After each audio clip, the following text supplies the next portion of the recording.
i ogrzewania.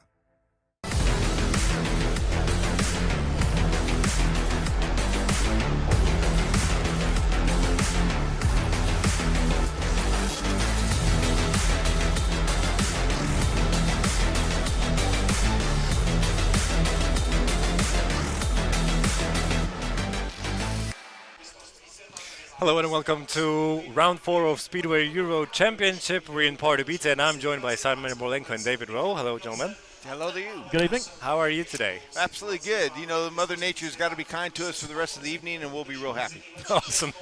David? Yeah, no, really good. Looking forward to what should be a really interesting meeting. And as Sam says, hopefully the weather holds off. Sam, do you call it fall or autumn? Is it more British, or are you more British or more American? I would say, because I live in Britain more than half my life now, I think I would say that I'm more British, but it's definitely fall. This is a fall. Yeah. Hopefully there will be no rainfall tonight, as you said, Yeah, because for we sure. were expecting some rainfall. Luckily, it wasn't raining that much, but what do we expect, David?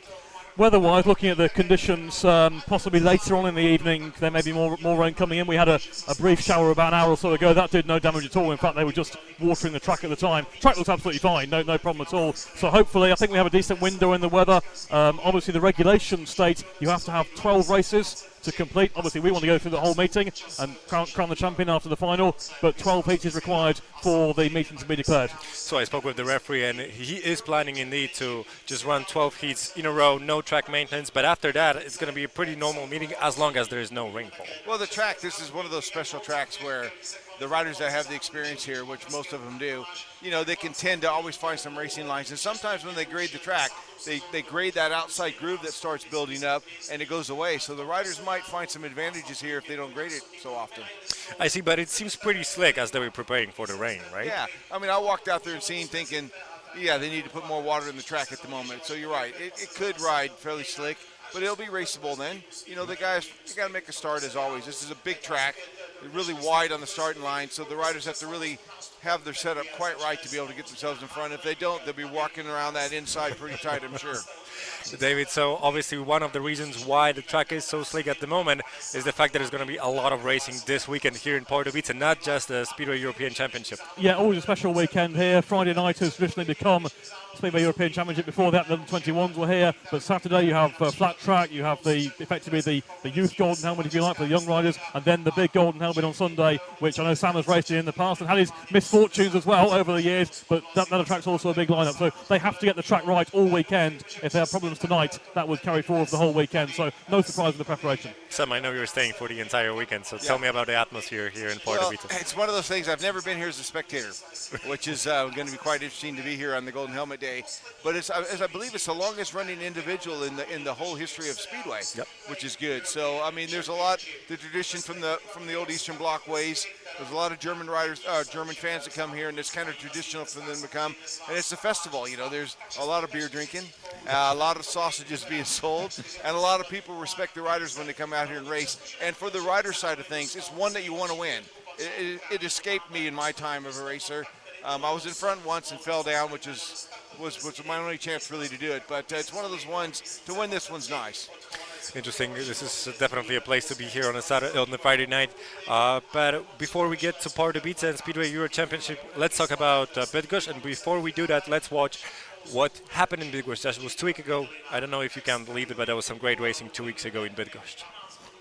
Good evening, welcome to Bydgoszcz for the third round of the TAURON Speedway Euro Championship. We are at the halfway stage of the series, and tonight's meeting is at one of the sport's most iconic venues, one where the racing is always dramatic.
Bydgoszcz back on the winning podium as he was in Chesterhover. He takes the victory and Michelsen takes more big points in the race for the title overall. But Leon Madsen the winner on a great night here in Bydgoszcz.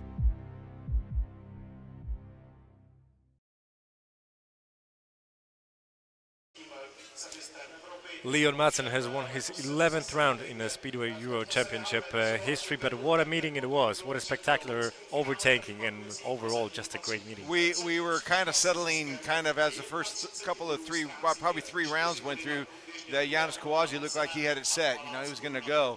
And then out of the blue, the fireworks came on the track, and these boys were really racing for it.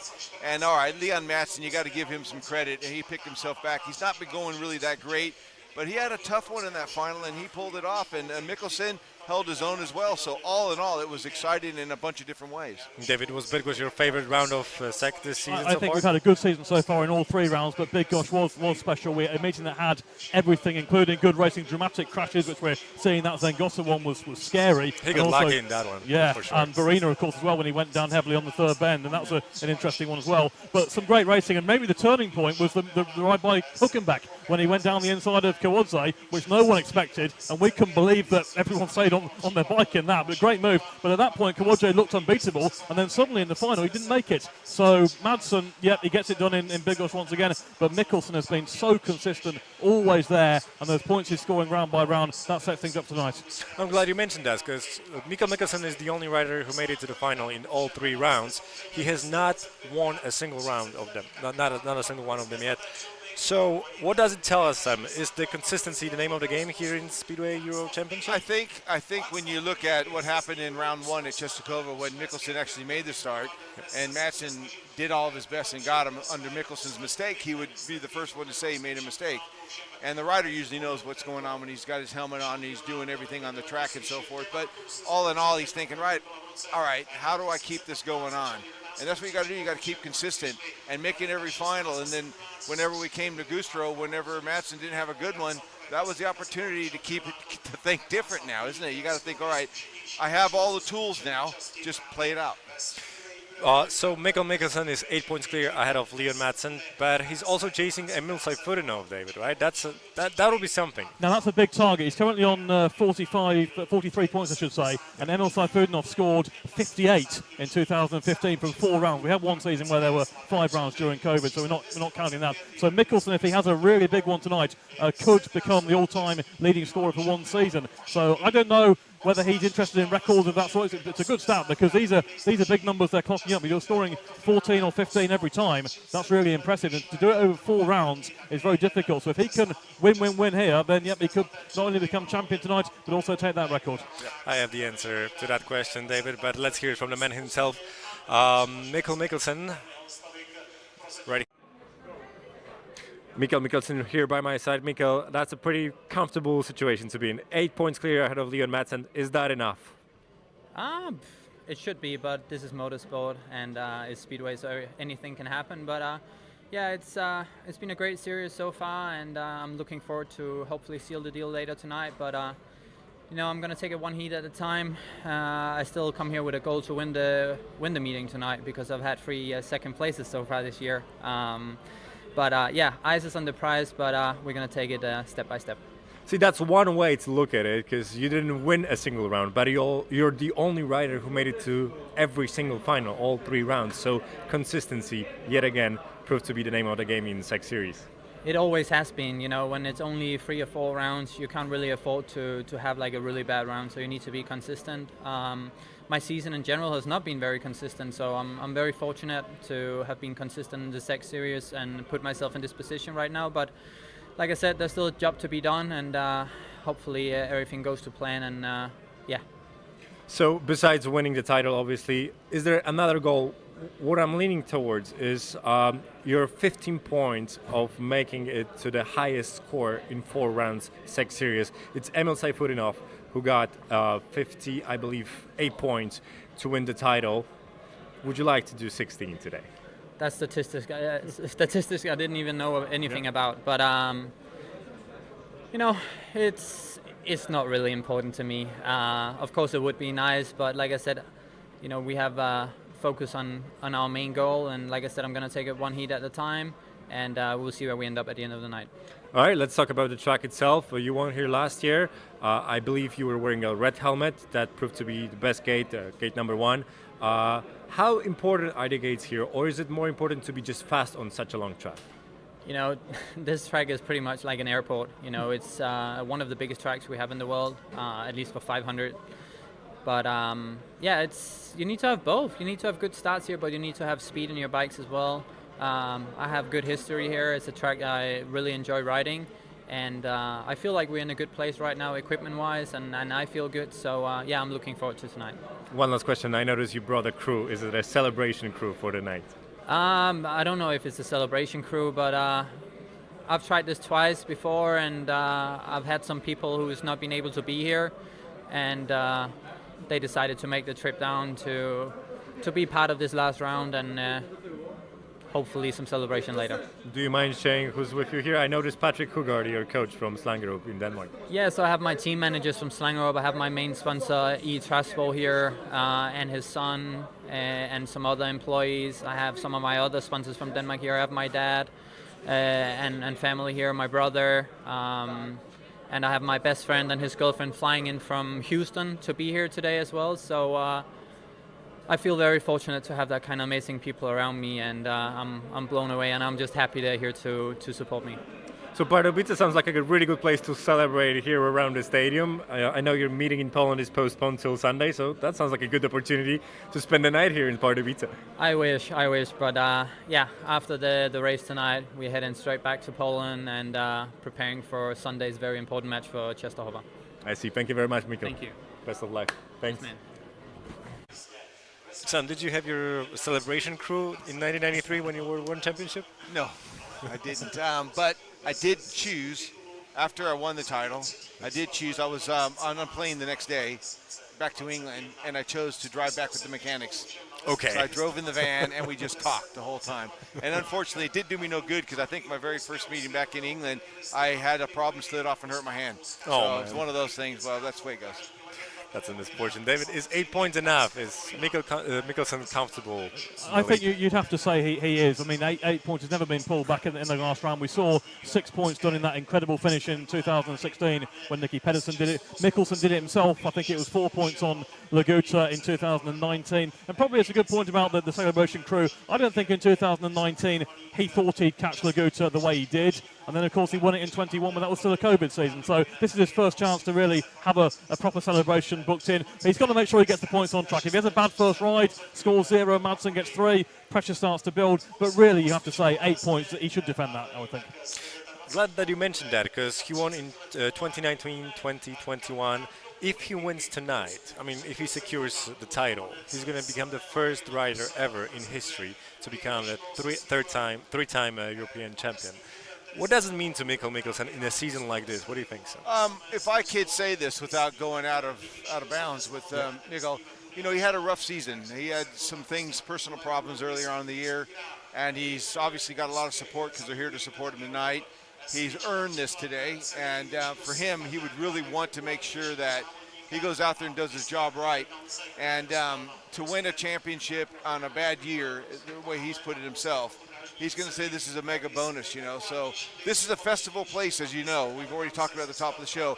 Why not bring all of your friends around and, you know, everybody flying, especially from Houston and stuff. This is a place that you don't want to miss if you get an opportunity to be here. David, would you say that Mikkel Michelsen is the man who needs not only the title, but the spot in 2024 the Speedway Grand Prix the most? Yes, totally, because he is clearly some way off the top 6 in the Grand Prix. He had a decent meeting actually in Voyens last weekend. That was his best one for some time, but he is some way off and certainly under threat. Whereas Leon Madsen, I think if he doesn't get top 6 in the final round of the Grand Prix in Torun, I think Leon Madsen's done enough with past record and also, of course, recent victory. He would be in line for a nominated pick, whereas Mikkel maybe would not be this time. So, yes, I would agree with you. This routine is the key one for him. And I was just going to say, and on top of that right there, you would think that what a way to know that you're a good rider and had a bad year. yet you can secure possibly a championship here today and have that bonus of being next year. And he's had the experience in the Grand Prix now, and he's had the bad luck, and he knows what he's got to do. So he's going to have all winter long now to build on that. And I think that's going to make him a better rider. That's a good point, Sam. I think Mikkel Michelsen also has an advantage. He won here last year. Let's relive the moments from Pardubice 2022. Here we go for the grand final. The big one here in Pardubice. Will we see the title decided? Green lights on, away they go. Short holding away. It's a good start by Michelsen. And Madsen is in play there from gate 4. Can he squeeze through on the inside? He gets inside Cabera. Madsen currently in third place. Michelsen leads from Bewley. Madsen in third. And Cabera has missed out at the start. Madsen in that third spot. Needs second to take the title. Bewley swings out wide. Madsen charges down the inside. Madsen through to second place. Madsen passes Bewley. At the moment, he's in title winning position. Bewley will come back at him. Michelsen leads from Madsen. Yeah, Bewley just moved off one, just that little bit. Leon Madsen said, thank you very much. Here I go. I made it from gate 4 and I'm in second place. Well, Leon Madsen will be happy to let Mikkel Michelsen go here, no question around that. But he's just got to make sure he covers off Dan Bewley for third. I think he's got control of it with Dominic Cabera, the big loser. He had the first pick of gates, Dominic Cabera, but couldn't do it from the start in blue. Bewley coming in to try and challenge Leon Madsen with 1 lap to go. At the moment, Madsen's got the 2 points he needs to become Speedway Euro champion. It's Michelsen with the advantage, set to win the meeting and confirm third place overall. But what's the runner in yellow? We needed 2 points in this race to become champion. He had to work his way through from the outside. Michelsen wins the meeting, but Madsen is Speedway Euro champion 2022. Leon Madsen does it in the grand final with second place from gate 4. Michelsen, the outgoing champion, does win the meeting, but Leon Madsen, who was champion 4 years ago in 2018, has done it again. The European champion, Leon Madsen. He had to work hard in this one, did he? Just held on, just holding on, and got in there. Now he's twisting the throttle like it means business. Thank you very much, everybody. Enjoyed this right here. Lovely to see Michelsen win that one from that inside game, man. The defending champ, having some bad luck this season right here, and to come back and seal the deal by winning this final round is great to see. The track for a second. As you might have noticed already, it's pretty long, 400 meters long to be exact, and pretty wide. Sam, have you ever seen a track wider and longer than that? I've seen one match it in Germany. I think it's called Wolfstadt, and that's it's this kind of a track, and it's got dirt on it. It's even more intimidating sometimes. But it's one of a kind, definitely one of a kind, and it's one of those ones where you got to be that pretty special rider to win, and for Michelsen to do that one in that conditions right there is pretty special. And you got to have fast equipment, and I don't know the combination because I never won here. You know, it's one of those things. But I tried, believe me. But you know, we always took this as a bonus in our racing season. When you come here and ride in the Golden Helmet, you kind of throw a bike in the van somewhere, and somebody brings it here. You fly in, and you're amongst everybody, and you go out and race. But it's more serious than that. There's a Golden Helmet, and maybe I didn't take it serious enough in my time, but it's a special track for all the riders. I see, David. What's your take on that? Is it the equipment that matters here? Is it the gates? What do you think? Well, funny enough, we thought the gates mattered because last year we were talking about Leon Madsen being under pressure in that final from yellow because that was where we required those 2 points to edge out Kawadzee for the title, and he got them. So we've seen before on this track when the important or when the main contenders need to do something special from what we don't think is the right gate, they can still pull it out. So whether that's equipment or mentality, I don't know. But it is obviously a very unusual circuit. There's actually tracks in the World Long Track Series that are shorter than this. They've ridden in Rzeszów and Ostrov in the long track in the last few years, and then Speedway comes here on a 400-meter track. So it's very unusual, but I think the top men always find a way. I'm sure Chris Bomberhars doesn't mind whether it's Speedway track Chris or could long ride track. anything he showed last night at Ipswich, so yes. Absolutely yes. Absolutely yes. If I'm not mistaken, I think the red gate and white gate were the best ones last year. Yeah, red very much was. And Michelsen, you saw that clip of the final there, made the start, came off gate 1 and dominated, and he'll look to do it again. He'll look to make it as straightforward as he can. But we'll see. Who knows? If the weather does play a part later on, then that could change things. I think we already covered Mikkel Michelsen and his situation. Let's talk about top 5, because that's very important to stay in that top 5 for the riders to be in the series next year. Seems like there's going to be a battle for the 3rd, 4th, and 5th spot, I think. Sam. Yeah, me and Dave were just looking at that too. You know, this is the way that I want to study the program a little bit because I haven't done that yet, and I will do when I sit down before we start commentating. Well, we have about 52 minutes before the meeting starts. And what I'll do is I'll see where those gate positions are because we just talked about that. That does reflect to some of these guys and how they're going to finish, what rider they're in, what race they're in, what gate they're in, and what rider they're against. So, you know, it's going to be a tough one for the bottom 3. They're going to be battling it out. So one of the riders fighting for top 5 is Patrick Dudek, currently on the 5th position, 27 points. He won a golden helmet here. He won a SEC challenge here 2 years ago, I believe.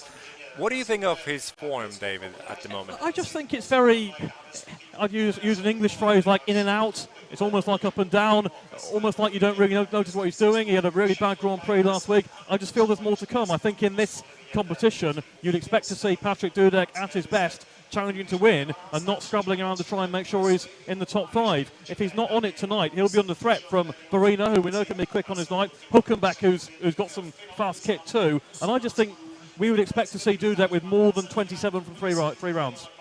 What about Kai Hülkenberg, Sam? Because I really enjoyed his racing in Bydgoszcz. We did as well. Yeah. We did, and I know that Janus probably didn't, but all in all, he's got some spirit, doesn't he? Really, I don't think he fears anybody when he gets on the start line. If he's got the right setup and everything's working for him, he could beat anybody on his day. And I was kind of looking forward to him doing more than what as he did at Bydgoszcz. I was just looking over the David's shoulder there, looking at Patrick Dudek warming up right there, and I went up to him, gave him a hug earlier, and says, "Are you fit for this thing?" And he backs off. He goes, "Of course." So whether he can do it, but I did see Kai as well, and I mentioned to Kai, and Kai says, I go, "Do you got the fast engine again?" And he put his thumb up, so he'll be a threat. Anybody else, David, that you see in the top 5 at the end of the season? Obviously, we're looking for Lebedev. Well, can he maintain? He's had a good year this year. It's his best year for some time, so he currently sits in 4th. You have to make Kowalczyk favourite to probably finish 3rd and certainly get that medal position. So if you're looking at Lebedev, Dudek, Verina, Hülkenberg, maybe Kubera has gone well here in the past, made the final last year, has done well in on the 21 meetings. If Kubera could score 14, 15, then he could get in the mix. I still think Dudek's the most vulnerable of those riders, and I'd probably make Verina the favourite to certainly challenge him. So Verina is 2 points behind Dudek.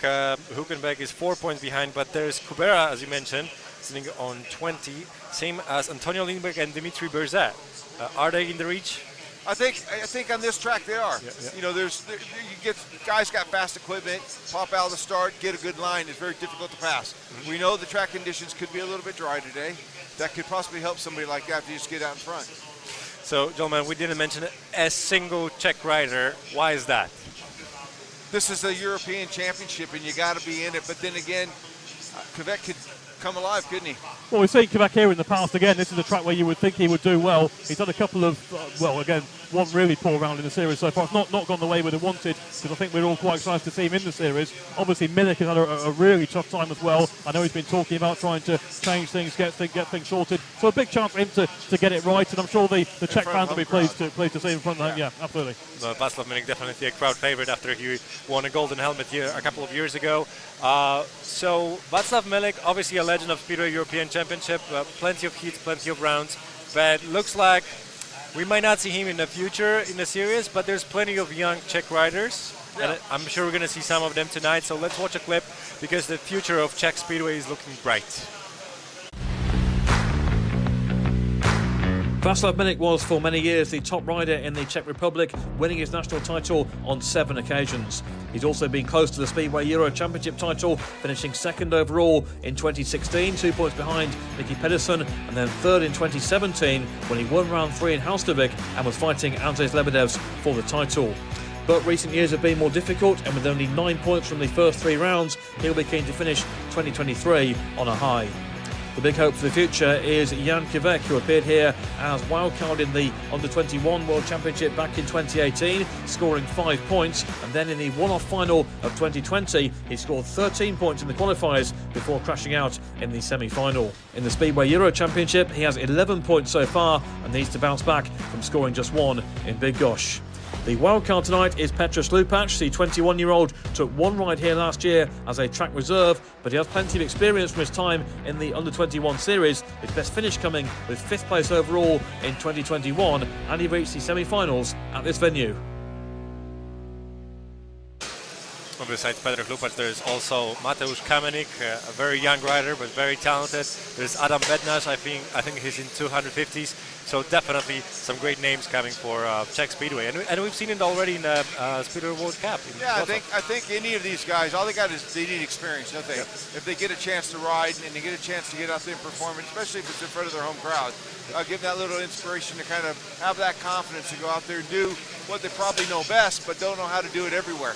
And if they can get on the start line in a place like this, what better place to go out and showcase what you're capable of doing? David, what are your predictions for the night here in Pardubice? Predictions overall for the meeting. I think we'll see Michelsen crowned champion. I think that will take a big turnaround. I'm going to go with Madsen to win the meeting. That might be boring. That'll be 3 out of 4 this year with just that bad run in Güstrow, but I'm going for Madsen to win it. Michelsen to be solid and do the job, get what he requires to be champion. And I'm going to say Barina will end up in the top 5. Interesting. Sam? I wouldn't say much different than what David's just said on the top 2 guys that are going to go for. But I think Janos is probably going to be the surprise today. I think he might be the one that might win this meeting myself. Oh, interesting. Yeah. He came pretty close last year. He was really fast throughout throughout the entire meeting, except, well, was it an extra chance? Yeah, I just think I think his confidence in what he's been doing, he knows how to win now. I think he can do it. When he won at Łódź in the last round of the Polish thing, he doesn't fear many riders now. He's got the experience, and I think his mechanical side of things might play in his hand today. David, you predict that Mikkel Mikkelsen celebrating tonight. Nicky Pedersen is in the pits. Do you think he's going to celebrate with him? Well, Nicky was having a coffee earlier in the day because we actually saw him earlier on our way in. So good to see Nicky here. And Nicky taking that job very seriously. He goes to all the Grand Prix, the Euro Championship. So he's looking at Danish Speedway at all levels. And there is something of a shake-up there down the list as well in Denmark. So they are changing things gradually. But obviously, if they get a champion in this series, that's great for Nicky's CV as well. Thank you very much, gentlemen, for all your hot takes on a cold night like this in Pardubice. And we'll definitely see you guys on our pay-per-view. Let's make sure that you watch the stream. You can go ahead and follow the instructions down below, or you can go on our website, Speedway Euro Championship.com, and we'll see you in Pardubice at 8 p.m. Central Eastern European Standard Time. Thank you very much, gentlemen. Thank you. Thank you. Thank you.